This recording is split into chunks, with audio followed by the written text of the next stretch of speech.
no bullshit.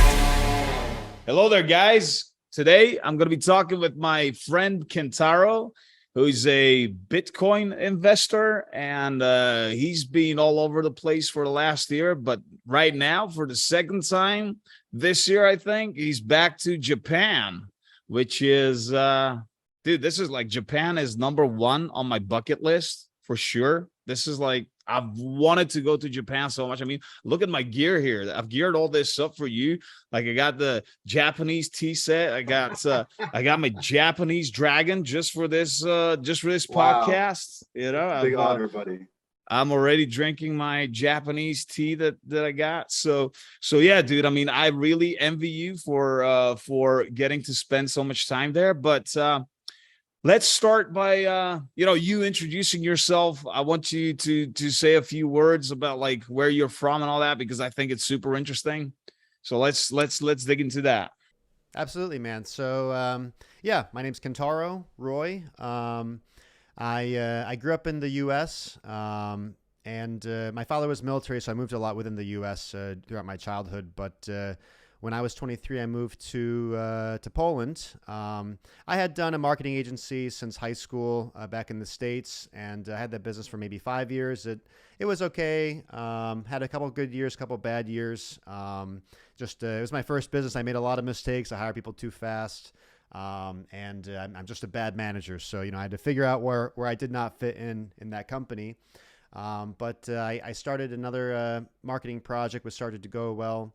And I decided to build the team for that in Poland. I lived in Poland for 4 years. And then in an effort to find the best city in the world for a online marketing company, I ended up moving the business and myself to Ukraine. And I was living there for 5 years up until basically late last year.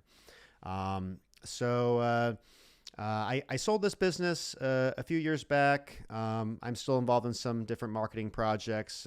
You know how it is. Like you don't. I mean, at least for me, I don't. There's always something, man. There's always something that drags you back into this game, man. I know what you mean. Yep. So like, I won't start a company right away, but like I'll try a few different projects, and if something gets traction, then it starts to look more interesting to build a company and a team around it. So I work on some marketing projects still. And over the last, I suppose since 2018, I really started to take a deep dive into Bitcoin. I had been exposed to it as early as 2013, but I didn't understand it then. I was mining a bit then. I bought some then, and I sold everything as we approached that peak back in 2013. And I thought I was a genius. Forgot about it till 2017. And I said, okay, well, this is intriguing because bubbles don't happen twice. So I investigated Bitcoin much more deeply. Probably spent thousands of hours talking to people about it, listening to podcasts, reading books, etc. And I've realized that Bitcoin is something that I'm maybe the only thing I am so passionate about. So the Bitcoin stuff, I'm not making any, money from it. I'm not trying to sell anybody anything, and I'm, not really a crypto guy, so to speak. But I also like post on Bitcoin and have a podcast I do casually as well, just to help people understand it. And maybe if it helps some people around the world, then that makes me happy. So. Well, you can help me understand it because I've been into crypto for a while now. I mean, the story with me, right, is like I had these guys come to me, like guys here in Bulgaria, whenever Bitcoin was something like $11 or something like that. So it's not right at the beginning, it's something that's kicked off, but Bulgaria always gets the news a little bit later. But anyway, it was $11, right? And they came talking to me about it. They're like, hey, dude, you should invest in it. I was like, get the fuck out of here, man. This is what the fuck is that? I'm going to invest like my green, sweet dollars that I make with marketing into some bullshit thing that's like this long in a code on a piece of paper. And I'm going to know that I'm going to have some digital coin somewhere. And then it blew up to fucking $300. And then I became a hater. I was like, fuck this shit, man. The bubble is about to burst. such bullshit, like hating it really bad. And then the fucking empty Gox thing kicked off, and I was like super happy. I was like, told you, motherfuckers. I told you, here's where your easy money's going. It's going nowhere. That's what it was. And then it fucking started going back up again. So I started hating again. And I remember whenever Ethereum sort of came into the picture, and that was like, shit, I got to get into this like all in. I'm not missing the second train, no, because I missed the first train. That's why I became a fucking hater for Bitcoin. And for Ethereum, I went heavy like into mining and shit. I actually built the biggest Ethereum mining facility here in Bulgaria. Like, no kidding. We got an old factory that used to manufacture furniture back in like the communism times. And, like in communism times, nothing was spared. It was like the Egyptian, slave labor. The factories are huge. So we got one of these huge factories. We sort of kitted it out, started mining Ethereum. Everything was going great. Everything was going well. And then I don't know, like year wise, I don't remember which year it was already because time is flying by. But bro, like whenever I remember Ethereum hitting like $1,200, $1,300 and then going all the way down. And I ended up like keeping this factory for 18 months with the machines just piling on dust because they couldn't afford to pay the electricity. So I was really bummed out with that because we made some money. I think we made our money back, but because I opened up the whole facility to people who want to mine crypto, like other friends of mine who also invested into like mining equipment. And because I was just selling whatever I was making, I was paying the electricity and spending and shit like that, short-term goals instead of long-term goals. And these guys, most of them were like financing the electricity out of their own pocket and just keeping everything that I actually mined. So a few of my friends ended up making quite a lot of money because they kept the Ethereum all the way through up to when it got to like 3K, 3.5K now. So they sold out and they ended up like making a few $1,000,000 on that. I wasn't one of them, unfortunately. I never am. I'm one of these guys that lives for the moment. I always spend whatever I get, which is really dumb. I'm trying to change that. But yeah, but this was my experience with crypto so far. And I really want to understand, like, because a lot of the people, like the crypto people, are like, well, Bitcoin's like the 1.0 of crypto, it's old news and shit like that. This is the new wave, like now we've got Web 3.0 coming and things like that I don't really understand in such depth either, even though I'm involved in some really cool projects. But I'm more on the creative side of things rather than on the blockchain sort of numbers and programming part. So what is it about Bitcoin, would you say, that is why Bitcoin? Let's say that now that we have all these alternatives, why would you say Bitcoin's the shit? Sure. So I think that a lot of people around the world feel that life is slowly getting more expensive and less abundant and less comfortable. And I would point to the U.S. and thereby the world going off the gold standard in 1971 to be the cause of that. There's a nice website called WTFHappened1971.com where you can look at a bunch of charts, and since the U.S. and the world went off the gold standard, the quality of life has gone down for most people. The middle class has been declining. The amount of house that you can buy on an average wage has gone down tremendously. So money is basically the language. It's the base layer for all human interaction and cooperation in the world. And when money went from being backed by a scarce asset like gold to being backed by nothing, that basically corrupted the entire base layer for society and humanity. And I believe that that's why very few people are feeling like they're better off now than they did 10 years ago or more. So Bitcoin solves that Because Bitcoin, I believe, is the only asset that Bitcoin has something that no other asset has, which is absolute scarcity. There's never going to be more than 21 million Bitcoin. And what that means is that unlike the dollars in your bank account or in your wallet, and unlike stocks, and unlike basically every other conceivable asset that you can buy, no one can print more Bitcoin. There's still new Bitcoin being issued, but the amount that's issued goes down exponentially over time. And so if you own one or half a Bitcoin or 1,000 Bitcoin, you know that that ratio of what you have compared to the total issuance of Bitcoin will never be diluted by anybody. So Bitcoin is basically just a way to save your economic energy. The labor that we partake in and the value that we create needs to be saved in a way that it can't be diluted by other people, namely central banks. And so Bitcoin solves that problem of not being able to save the fruits of your labor over a long period of time. Now, why Bitcoin and not other cryptos? I think that maybe 99% of cryptocurrencies are basically just capitalizing in an arbitrage. So what is that arbitrage? Like you, many people discovered Bitcoin, but it's when the price starts to skyrocket and people feel like they missed the boat. And so they say, shit, well, Bitcoin just did a 3x or a 10x and I missed the boat here. So let me try to find the next Bitcoin. So waiting with open arms for these people that feel like they missed the boat are millions of scammers that have created all these scam tokens. And they say, hey, we're going to be the next Bitcoin. And I mean, I went to a crypto conference in Kiev last year. And, you know, I was wearing a Bitcoin shirt, but nobody understood it. Like, I thought maybe I'd meet some Bitcoiners, but it was like, there's not a single Bitcoiner in sight. And so I got to talk to all these people. So like, I would meet some guy and say, hey, what do you do? And they say, oh, I'm a shiller. I said, what's a shiller? I said, well, you know, when a crypto project wants to promote, people hire us to go on Reddit and go on Twitter and shill the token. I said, okay, interesting. I go to some booths and I listen to people talking about what they do in the crypto industry.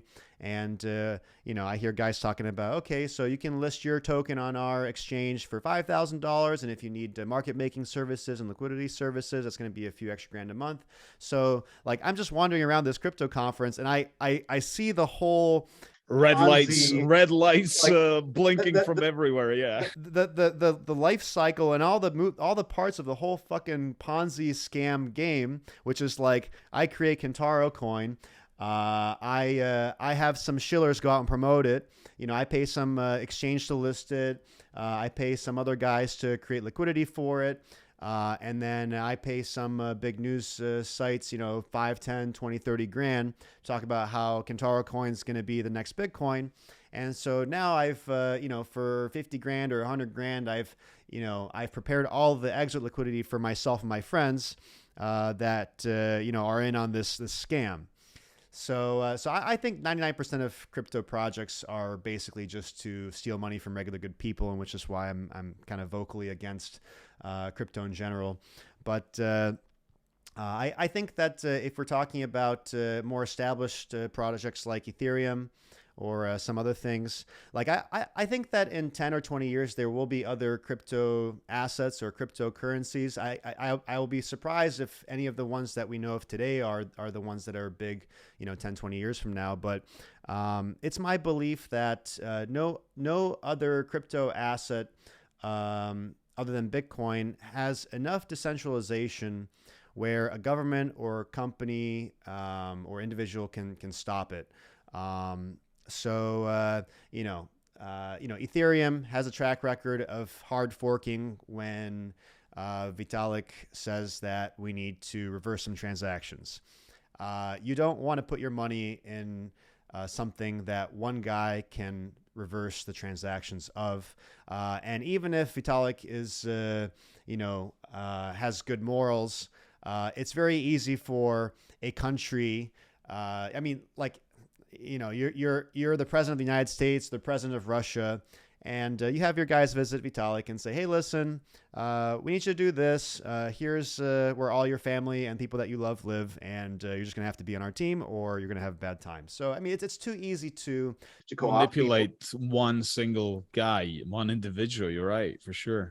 and as a side note, this is also why I don't trust any politician, because it's too easy to buy them, right? I mean, maybe not with money, but at least okay, you will never see the people you love again. That's enough to. Hey, in Bulgaria, we have a saying: "What you can't buy with money, you can always buy with a lot of money." So that's sort of that goes well with politicians, usually. So Right. yeah, dude, you made a very good standing point for Bitcoin, by the way. Like the first half of the conversation, you got me thinking because it really sounds like something that, even with all the information that I've had, the way that you structure it and that you said it, it made me think. And now I would really want to, shift some of my liquidity into Bitcoin itself, not into crypto, but into Bitcoin, because you're right. It's like there's no one behind it in terms of like a structure, the one certain guy. I'm always looking into the technology, looking at crypto as like an ever evolving technology that is changing things, but the simplicity of the Bitcoin is essentially what makes it, so desirable as well. So I don't have any Bitcoin as in Bitcoin. Like I have a lot of other crypto coins, but I'm definitely going to shift some into Bitcoin now. What I always recommend to my friends is like, okay, money that you don't need for 2 to 5 years. That this asset's super volatile, so you don't want to be forced to sell it at any time. So have a part of your investment allocation in Bitcoin, and money that you don't need to touch for several years. And I think that I mean, if I were to, if something were to happen to me and I go into a coma for 20 years, like if I can even have a sense of, have any thoughts while I'm in the coma, like I'll be okay knowing that, my money is in Bitcoin, because I do believe it's the only crypto asset that'll be around in 10 years, 50 years, and 100 years.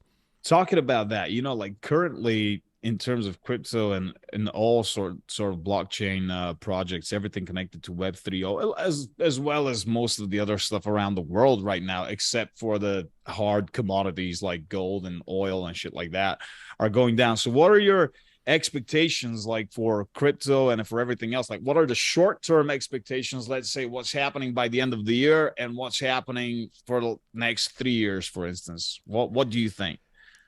Well, man, I used to make some predictions, and I've been so wrong recently on short term things that I really don't do them anymore. So, like, I was pretty convinced that Bitcoin, would go above 100K last year. Didn't happen. I was pretty convinced that Russia would not, launch a full scale invasion of Ukraine. I was wrong on that. So I think I will not make any predictions on Hey, where like. statistically, you're about to make a good prediction, man. They can't all be wrong, So statistically, out of you got to get one out of three or four. So maybe your next one is going to be the one that we all want to listen to. Unless I'm just really good at being wrong, that would be the only thing that can throw a wrench in it. But well, man, I do follow financial markets, and I don't think anything that I can say on it is like really novel or anything, but so the Federal Reserve is tightening policy, and people are fairly convinced that they'll continue to do that. So the dollar goes up, that wrecks emerging markets, and when interest rates go up, asset prices go down. The assets that are furthest out on the risk curve go down the most. So, Bitcoin's still considered a risk asset, so a risk on asset. So Bitcoin's not gone down a lot. Stocks have gone down a lot. Where's it going to go? Well, I guess also like some other people, I think that the Fed probably can't do that forever. I mean, the reason that interest rates have to be so artificially low is because, the world will just bankrupt itself if interest rates are not kept low. So presumably the Fed will pivot at some point, and then the world will go risk on again, and things will go up. But when will that happen? I have no idea. The bond markets are pricing it at like first quarter of next year, but like I'm really not an expert in this stuff. I just try to follow some smart people and consider what can happen and what I may not know. So yeah, next few months or next 3 years, I don't know. I don't own stocks. I don't own bonds. I'm pretty much just Bitcoin and real estate. And I'm comfortable holding that for the next 3 years, 5 years, 10 years, and 20 years. I do have cash flow from businesses and investments, so it doesn't mean that I have. So yeah, I mean, like personally, if I don't have any cash flow, I feel poor, and I don't like feeling poor. So I think it's important for people to have cash flow, but I'm quite comfortable being in Bitcoin and real estate. Do you have any real estate in Ukraine? I do actually. I do. I just bought a penthouse in December of last year. Ooh, And great time to buy. Well, it's going to be a really beautiful place, and I think there's a good chance that it will one day be a beautiful place for me to spend my time. But yeah, I mean, renovations are paused. I had some other properties there, which are not producing income anymore, which is unfortunate. But well, it is what it is, man. Yeah. I mean, a lot of people lost a lot more, and much more, and I'm grateful that at least I maintained some diversity, and I think it's a lesson for all investors that you never fucking know what can happen. True that. All right, so what's I guess that's not your biggest fucking business fuck up. So what would be your biggest business fuck up of your life? You said that you were running a company whenever you were too young. I'm guessing you had some good examples of that. So I think definitely the biggest mistakes I made early in my career was that so I started to do web design, and which led me to do internet marketing when I was like 16, 17. And then I read this book called The 4 Hour Workweek by Tim Ferriss. Oh God. So I remember that. I'm like 17 or 18 years old, and I read this book, and I'm like, and I don't even remember reading the whole thing. I think I just like skimmed it and picked up the parts that I wanted to. Hey, the title says it all. You don't even need to read in it. You just read that, and you're like, that's what I want. So I read this book, and I'm like, well, why the fuck am I working so much? All I need to do is hire a couple people, and they'll do all this work for me, and I can retire when I'm 19 years old or something. So there you go. So I hired an assistant, I hired a sales guy, I hired a developer, and at that time I also made this major error where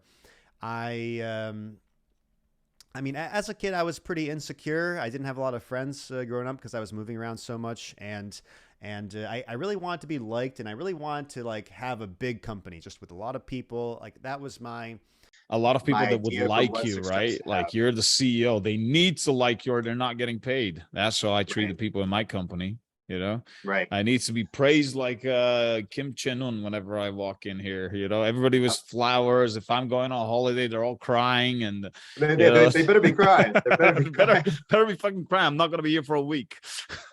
All right. Yeah, so man, I got you though. I understand you very well, bro, because I spent like whenever I was 9, we moved to the States from Bulgaria. And I was moving around the States all the time. And whenever you're saying all this, it relates to my childhood so much.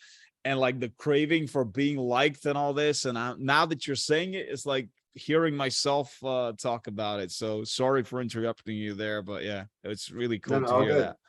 So yeah, I hired people too fast, people that I didn't need. And then as I started to basically manage people and try to juggle, more parts of the business as it grew, I lost focus on the main niche, the main clientele, which was bringing us business, which was real estate companies. Like we were specializing in online marketing and web design services for real estate companies because I used to work in real estate and I had a network there, so I just started the business there. But I started to say, okay, we can do this work for anybody. So I took focus off the core business, and then I was spending a ton of money on having people work for me. And as I realized that I didn't need these people, and they were actually holding the business back, I felt so much shame in having hired people and having taken them away from some other opportunity that I felt like I had to turn the business around and I had to make things work with them.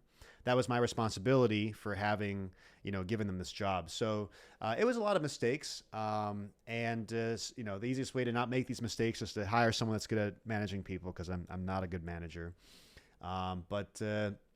Eventually some employees quit. I fired the remaining ones, and got the balance sheet and the cash flow to a healthy place, and was able to continue looking for opportunities and kind of rebuild the business from there. So that was probably my biggest fuck up. Yeah. I've had the same, man. And to me, it's too emotional. Like the people that work here, I've got a big problem with firing people. It's because I get too emotionally involved with everybody in the company. Like once they come in, they become part of my family. And it's like firing your cousin or your brother or whatever. It's very difficult for me. And I'm dealing with it right now. I mean, the company's grown to a level where I've got this mid-management level now, which is hiring and firing. So thankfully, this is out of my hands now, because I was really bad at this shit. Really bad. How many people do you have now? We have about 35 people in the Amazon agency, and we got 11 people into the Metal Savages NFT project that we're building right now. So yeah, it's not a great time for that, but we'll see. Yeah, man. I have not fired anybody in a long time because I have somebody else do that for me. But I'm the same way. I like people, and me too, man. And it's very difficult to actually I feel responsible for them. It's what are they going to do whenever I tell them that they're fired? Now I'm putting them in a spiral of negativity. They're going to have to go and look for a job now. And they're going to have to spend time telling their parents or their, loved ones that they're in a bad position now. So I sort of get all these bad feelings inside of me. So I can't even think about that. But eventually you have to do it. You can't run a business without firing people. That's the truth. What I believe now is that if you're thinking about firing someone, it means that you should have done it at least 3 months ago. Oh yeah, more. For sure. So it's by the time you're wait a second, what the fuck is going on here? It's it's been bad for a long time. And people bounce back pretty quick. In fact, most people, they're expecting to be fired. They're waiting to be fired, but they don't want to do the uncomfortable thing, which is quit and then be forced to find another job. So they just kind of, do shitty work until they get fired. And they actually, I think that it's natural, for kind people to overestimate, the damage that we do when we fire somebody. But actually, most people, they just want to do their work and go home, and they don't really give a shit about their boss and stuff. So yeah. But you're right. Whenever you fire someone like that, you're actually doing them a fucking favor as well, because they can move on and find something that they're actually passionate about or whatever it is. You have to start maybe thinking this way, that you're actually helping them move on as well as your own company. So that's a good way of actually thinking about this, so you don't get really sort of tied up into the negative part. All right. So listen, as I told you, I'm crazy about Japan, man. And, crazy about Japan, but all of us that live on the other side of the world are hearing all that crazy stuff that goes on in Japan. And, it's, I want to know how much of this is true. There's the shit that I hear is that they have vending machines that you can get used girls' underwear and shit like that, kinky stuff like that. They tell me that there's these cafes where you go and sort of sit down and you get introduced to girls and boys that want to just have a one-night stand or something. Is that for real? What's the craziest shit that's going on in Japan for us? For them, of course, it's not crazy for people that grown up there. But for us that are coming from Europe and the US, what would be the crazy shit that you've seen? Well, first, let me say, this winter, my goal, even before the Ukraine stuff happened, my goal was to spend the winter in Asia and decide where to have my Asian base, whether it be Thailand or Japan. Those are my top choices. And I love Thailand a lot, but in Japan, I have a really unique opportunity because I'm half Japanese and my mother taught me Japanese when I was young. So Japan is really a different planet. It's a fucking alien place. It's so fucking weird. It's so different from any other country that I've ever been to in the world. And so I'm on an alien planet, but I can talk to all the aliens. And That's good. So and the food here is unbelievable. There's so much more than just sushi and ramen. Like Japanese cuisine goes super, super deep. I think Japan is like basically really good at taking foreign stuff and perfecting it, whether it be laptops, electronics, cars, and Hey man, you know, even also whiskey, foreign bro. foods. Like my favorite whiskey is the Hibiki. I've got like 3 bottles of it here. This is the best. There's no Scotch or any Irish whiskey that comes close to this. I mean, I don't know how they do it. Even the fucking beer, bro. Like the Asahi and Sapporo, they're amazing beer. How these guys do that, man? Like, how can they get something that's not native to them and just perfect it in such a way that they beat everybody else at their own fucking game? That's crazy to me. It's really fascinating. I think the reason the Japanese have been so successful is because they have a really strong culture that respects discipline and doing the right thing and working extremely hard. I have doctor friends in Japan that literally work 20 hours a day, no weekends. And I don't know. I mean, it's like, it's unbelievable. It's saying it again, it's unbelievable, but they really work 20 hours a day. And I would ask them, so like, you sleep 4 hours a day? They say, well, no, actually I go home and I do some paperwork and then I go to sleep. So maybe 2 hours a day, but this is normal. You know, I know guys that work, like my barber here, I was asking him, because I love asking Japanese people, how many hours a day do you work? And it's always interesting, right? And like, you can't ask this in America or Europe. Like people say 6 hours, 8 hours. But I asked my barber, how many hours a day do you work? And he says, well, probably like 12 to 14. And this guy works 6 days a week, has 1 day off, and he's making minimum wage, which with the exchange rate now is like $7 to $8. But this is normal. This is normal, and it's called joshiki in Japanese. Like it's like kind of obvious. It's like how it should be. So like people here don't question the obvious, and but working long hours is quite obvious. Going back to the craziest things I've seen here, you actually do see like a lot of, well, maybe not a lot, but you regularly see cosplay people like wearing costumes, walking down the street. Like I had lunch with a friend in Harajuku today, which is like popular, like trendy spot. And so, there's like, I'm waiting in front of the train station for my friend. And, there's girls wearing like, like schoolgirl outfits or like some like pink hair and whatever. Dude, So I gotta say, that? I like that. You gotta send me some pictures of that. I like that. Yeah. I like that. I'll I be like happy the to thought of that. Yeah. If we're talking more like underground Tokyo, they do have like sex clubs here, which I heard about, just recently. But like what I think is hilarious. So like these clubs, you pay like a one-time fee of like $100, and then like I don't know, $50 every time you want to enter or something. And Japanese people love rules. There's so many rules, and these places like you got to put your cell phone in the locker. No talking unless you're in the main meeting areas. Yeah, people just go there and like they do all the stuff that they want to. What else? The vending machines selling used panties. It's real. Really? I know because I was looking for that Dude, I to thought buy. that this is like something that people made up. Like I never thought that this could actually be real.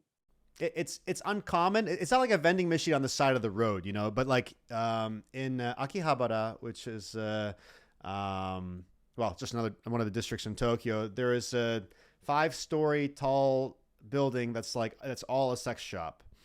And it's a great place to go if you want to buy friends a gift. I've been going there when I leave Japan so I can give it to friends because it's like really weird and funny, the stuff that you find there. But yeah, so in the basement of this sex shop, there is there are these vending machines where you put in like $10 to $15, and you turn the thing, and like a Pokeball kind of thing comes out, and inside is used female underwear, And like you're not allowed to take pictures in there, but I had to take a picture of this because it's so interesting. Like on the vending machine, it says like freshly removed women's underwear, worn for 2 days straight, is how they advertise this. Yeah. And they have ones that were like worn by real girls, and they also have ones that are a little bit cheaper, but that's just like a scent. Like they have a fucking spray. Oh my If God. they have a Wow. spray of What the female hell does semen, that smell like, man? Fuck. I don't know, man. I don't know, because That's I bought crazy. one. And I sent it to a mutual friend of ours, and I actually I felt a little bit bad because like I was gonna explain everything once he received it, but he sends me a picture of everything like unwrapped, and like the used panties come in a sealed bag, but he had taken it out of the sealed bag not knowing what it is, and I'm like, oh shit. Too soon. You opened it too soon. Yeah. So I felt a little bad about that, but yeah, the cosplay people, the sex clubs, I mean, like Japan is kind of a sexually repressed country. Like you're not really supposed to show affection. Your parents don't tell you I love you. Like it's like very professional in kind of every way. Relationship, family Yeah. relationship. Yeah, it's like tough love, like all around. So I think that's why there's so much of this culture and like like the sex things or the porn things, because all these guys are just like repressed, and they just like they just kind of go crazy, I guess, as they get older. But yeah, it's kind of my mission to find all the interesting and weird things here, and I try to post on Instagram all the funny and weird stuff that Dude, I I find. love So- your Instagram. I love following you on Instagram and checking out your stories, bro. Like it's a lot of crazy shit. But hold on, how did they like the natives, the Japanese people? How do they? I mean, do they like the gaijins that we are to them, like the foreigners, or is it more like they keep closed to their communities? Like, what's the feeling towards like Europeans and American people in Japan? Great question. So, I'll try to recall this like historical story because it's relevant to your question. So the Portuguese were the first to kind of discover or find Japan. The first Europeans to go to Japan were the Portuguese, and so they got there, and the Portuguese were expecting to take over Japan and like kind of make it a colony or part of Portugal or something. But the Portuguese soon realized that the Japanese people, they started to wear Portuguese clothes. They started to eat Portuguese food. And they had some interest in Christianity. So the Portuguese were like, well, we don't have to invade this place. Like they want to be a part of Portugal. So the Japanese people have this, like, it seems, an innate curiosity with foreign and different things. But so like how this curiosity appeared to the Portuguese may have saved them some war or some conflict. But like Japanese don't want to be Portuguese. They just think it's like interesting. It's like cool. It's like cool for a while. Yep. So I think similarly, Japanese people are really like have an interest or fascination with foreign people and foreign cultures. But I think it's fair to say Japanese people generally don't really want like foreigners to like be a part of Japan or really integrate with Japan. I have a number of American or Canadian, etc., friends that live in Japan, some for more than 10 years. And most people, basically everybody will tell you it's really hard to make Japanese friends.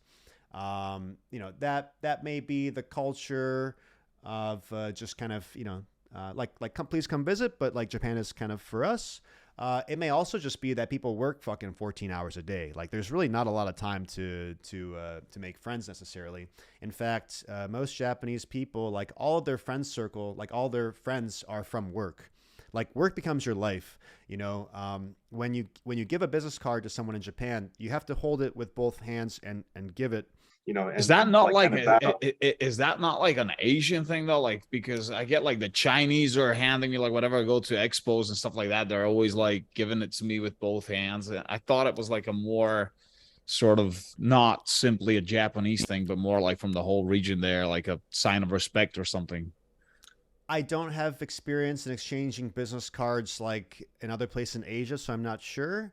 But in Japan, but when you also receive the business card, you have to hold it with both hands and like really be careful with it. You can't just put it in your pocket, clumsily, Disrespect. you have That's to, a sign of disrespect if you just stick it in your pocket, right? yeah, because This thing is like a samurai sword. Like it is someone's honor and his name. So you need to really take care of it. And let's say you meet with two people, all right, and they both give you their business card. You have to place the business cards next to each other in the order that they're sitting down. And if one person is a higher rank or like position than the other guy, that person's business card should go on top, like above the other guy's business card, but both visible, like laying flat. So there are a lot of rules Wow. to show respect. Japanese culture is all about virtue signaling, kind of, let's say, not Japanese culture is not all about it, but to show that you care about people around you is really, really important. So since COVID started, everybody in Japan is wearing masks. It drives me crazy, but now it's better because I live in Shibuya where there's a lot of young people and they don't give a shit about this. And some of them don't give a shit. So I see some faces. So hold on, like it's still going on, like still Oh, yeah. today. Oh yeah, you go outside, everybody's wearing masks. Old people, young people, whatever. But there was never a mask law in Japan. There was never a change to the law that says you have to wear a mask. When COVID started, the Japanese government said, "Hey, everybody, could you please wear masks?" And everyone says, "Okay," and everybody wears a mask. So no need to make a law out of it. Right. So it's really it's this social contract and cultural bond that creates this environment here. And also there's good parts of it. Certainly city's very clean, very beautiful. Everybody wants to take care of their surroundings. I just interviewed a guy for my podcast actually 2 days ago. He's a Japanese guy but speaks perfect English, and so we were talking about the Japanese system, in schools, in elementary school and perhaps middle school, there are no janitors in Japan. Who cleans the school? Every single student every day after lunch. So for lunchtime, you have a few students that have that role for the day where they go to the kitchen to take the food that the chefs made. They bring it to the classroom. The students serve each other the food. You sit down, you say grace, and you start to eat. After you're done eating, you go into the hallway where there's long sinks, and everybody has their own toothbrush to keep at school, and then everybody brushes their teeth together. Okay. And then after that, before recess,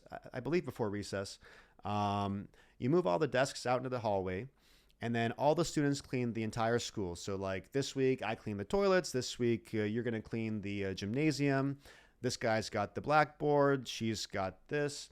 And, you have the, rag that you put in water, and you lay it on the ground, and you slide it across the ground, go up, down, up, down, up, down, up, down. So you do that every single day. Right, this is your joshiki. This is your normal. It's what's obvious. So school, I think the public school system and also the culture really conditions people to take care of their surroundings, to be okay, kind of accept suffering, just to do things you don't want to do, but it's not really suffering for Japanese people because it's obvious, the same way in America it's kind of obvious you maybe smile a little bit if your eyes meet with somebody. Yeah. But dude, this is so good. I mean, this is what we need in our schools, to be honest. I remember last year at the World Cup, they were showing whenever the Japanese team was playing, how all the people, all the visitors on the stadium picked up all their stuff, and there was no need to actually clean the stadium after the Japanese supporters left their part of the stadium. It's crazy. We should have more of that in Europe and the US. That culture is amazing. Wow. Dude, now it creates a really clean, beautiful society. Yeah, you've made me want to go to Japan even more now. I really need to figure out what's the best time to go to Japan. When, in terms of what part of the year? So definitely it is spring or fall, because summer is really hot and it's 98% humidity here in the summer. So it's just not comfortable. But The most popular time to come to Japan is late March to early April, which is the sakura season, the cherry blossom season. It's very famous all over the world, very beautiful, and the cherry blossoms only bloom for like a week or a week and a half. So it's a pretty limited time that you can see it, but it's a very beautiful time and the weather's nice. And for fall, probably like early October is the best time. Like early October is still like t-shirt and shorts weather, and maybe at night it's a little bit cooler, but you also have the leaves changing colors, and it's very beautiful here. Man, I played what was this game called? The Ghost of Tsushima on my PlayStation. I don't know if you played that. I don't know. Do you play any games? You don't do that? I used to, man, but like I used to play a lot of Counter-Strike in high school, but not anymore. But like this is like a very sort of samurai game with such good graphics and like such nice sort of Japanese environments with all the falling leaves and what you're talking about there right now. And I think that game also added like to my need to go and see Japan now, because it's such a beautiful game in terms of like everything that's happening there. But for sure. All right, man. So I got, but whenever we're in Kiev, the one thing that I remember, like the one thing that stuck to my mind is your DMT experience. So I want you to, if you can go back and just tell me that story once again, because it's something that I want to do so much. I think it's so sort of mind-blowing. And I've spoken to a few people after that have done like ayahuasca and stuff like that. But I think that the DMT, from what you told me, is like the safer and shorter version of this trip. And if you don't mind, just going over that story once again as an ending to this podcast, that would be awesome, man. Yeah, for sure. So I haven't done, I don't really do drugs so often and even anymore, let's say, but like a lot of people know or have heard about ayahuasca, which is a tea that's made from a root of this plant, and the psychoactive substance there is DMT. So when you drink ayahuasca tea, the experience lasts usually for several hours. Usually there's like a lot of, bodily things happening, which are not very pleasant. I've never done that before, but, and I don't know if I ever will, but my personal experiences with the smoking DMT, which is like a orange yellow powder. And, you smoke that? I thought you sort of, you smoke it. Right. Okay. Yeah. So like you can ingest it, but you have to add something to it. I don't really know. So, but like, DMT, so DMT is the most powerful psychedelic in the world, and when you smoke it, the experience lasts like about 10 minutes. It's very, very short, but it's a very powerful experience where you will see, you'll be in a different like planet. Like you're flying through space time, and you like perhaps talk to God. You see aliens. It's like a very powerful thing. People say that ayahuasca, the tea, is like much more spiritual and like better for improving oneself or being introspective. But like in DMT is maybe more recreational, let's say. But yeah, those two are pretty different, as I understand. Because I just realized I have like kind of two stories. Like one time I was like going through this. Like kind of flying through this Roman garden, and it was like oh, dude, that's the one. Really that's the one. Okay, I got you. Yeah, actually, this is mushrooms. This is mushrooms. It's not the DMC. It's not, but I can kind of start over and tell it. Give the dude, whichever one is the more like sort of visual and the whole feeling thing. That's what I want to hear. Okay, yeah, I think the mushroom experience is like that was much more profound actually, and like my life changed a little bit after that, and I can talk about that. So all right. So the last time I did mushrooms was last summer, and that's not a very common thing for me, but the opportunity came up, and I was with a close friend, and so we make a tea out of it, right? Just pour hot water on these cut up magic mushrooms. And we drink it, and my good friend and I were sitting there kind of waiting for things to kick in, and you know, if you have done psychedelics, I mean, there's like some ways to tell that it's kicking in, but for me, it's always like I look at curtains and like the curtains start moving, like there's some wind in the room, but there's no windows open. There's no wind. Yeah.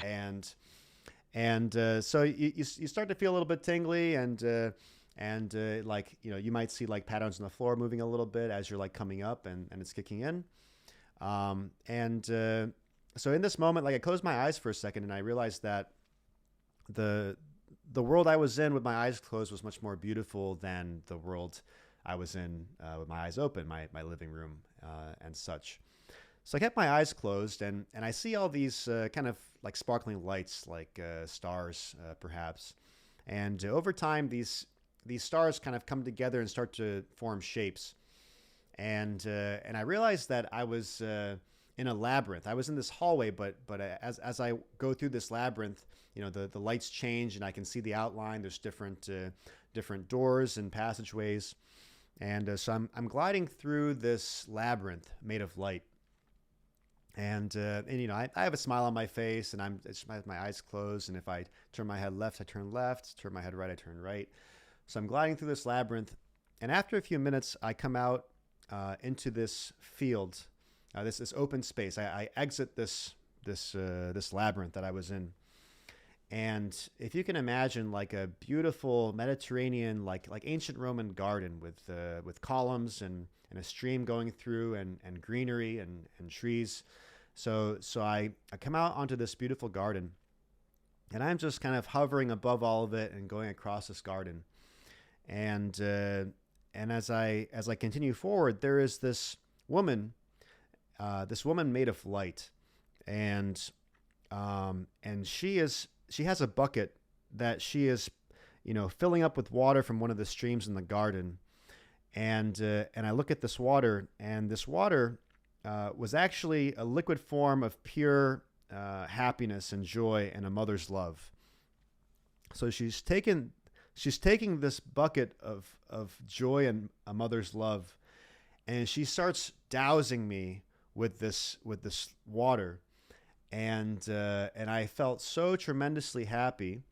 And I just felt like I was my cup was finally full of water. Like I got all the love that I could ever receive in my life, and so I'm just in this moment of feeling tremendous love, and I start to fly up towards the sky, and it starts to rain the same water, you know, droplets of mother's love and joy, and so I'm just drenched in this stuff as I fly up into the sky, and as I keep going, I realize that I think I've experienced everything that I wanted to experience here. So I open my eyes, and that was probably the peak of the experience. So next 30 minutes or an hour, I'm just slowly coming down and you know, basking in this warm experience I just had.